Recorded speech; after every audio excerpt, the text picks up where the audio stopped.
Let's get an MVP. I don't know if it's a shocker, either of our picks, but let's do it. 1, 2, 3. Steph Curry. Jokic. What? We didn't discuss this beforehand. So is really Jokic? Let me put you on game.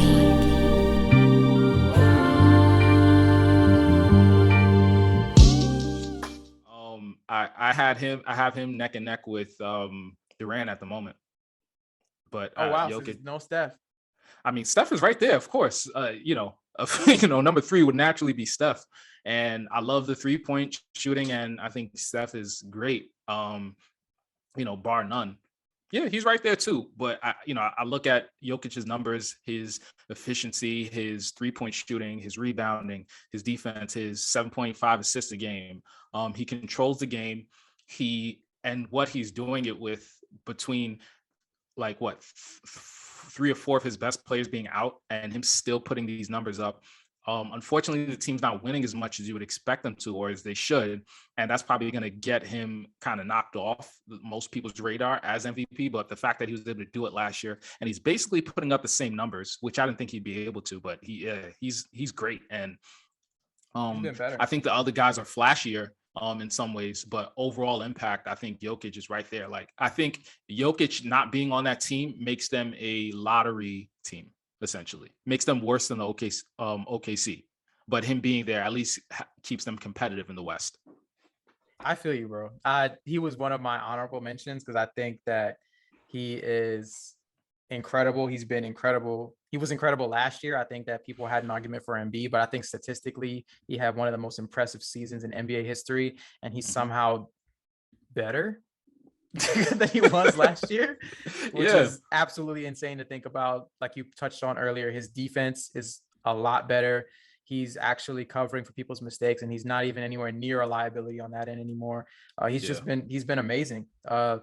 I think the only thing that holds him back right now is just team success. I think that's why I have to go Steph. I think MVP we've seen for most years, outside of maybe Russell Westbrook a couple years ago, has always been the best player on the best team. And I think that as important as Jokic is to his team success, I think Steph is maybe not equally, because the Nuggets are so depleted. I think that Steph's vital to the Warriors' success, because outside of the stats, which have been excellent, like you said, I think he's the only player in NBA history to average 5 threes over the course of a season. And he's done it 4 times compared to 0 by anyone else ever. So the gravity that he creates with his threat to be able to shoot the ball is incredible. But, outside of that, just the emotional aspect of it. Like when your team plays the Warriors, I don't know if you experience this, but I don't know if any player in the league induces as much fear in me as Steph Curry does. Just watching everything he does, like you said, where he's just as dangerous off the ball. He's dangerous on the ball. This year, he's dangerous as a screener for other people. So that he's just added that dimension to his game. I don't know. Somebody test that dude, because he's looking jacked this season. He's stronger. He's just ascended to a different level of play. So it's tough. But I hear you. I can hear the Nets fans in the background screaming right now, because we haven't talked about Kevin Durant as much yet. But yeah, he's been great. He's been averaging almost a triple-double over the last couple of games, trying to keep that team afloat, because outside of Kyrie, they're not as talented as we thought they were, especially now they're missing guys like Joe Harris and all the protocols. But yeah, it's a tough year for MVP. I think that there's a lot of guys that have an argument, but for me, based on the history of the award, like being the best player on the best team for most years, I think it has to be Steph. Yeah. I think Steph is likely to win it, and especially looking at the record of the Warriors, it's insane. I mean, 24-5, come on. That's crazy. When especially looking at their level of talent, and them again being the same flipping team that they were last year. Yeah. And it's like they go from, not even making, they made the pull. Did they playoffs? No, they didn't make the play. Yeah, they just barely missed the play. They made the play-in and they got eliminated, right? Yeah, they made them not even making the playoffs to having the best. Yeah, them going from that to having the best record in the league is just insane to me.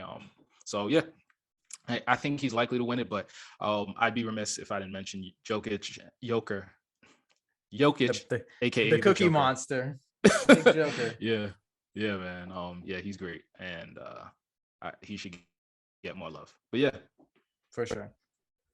Yeah, that concludes our award conversation. We'll check in with you guys again at the halfway mark. So let's see if our picks are the same or different. And I'm sure it's going to change as the league changes, as it always changes. So let's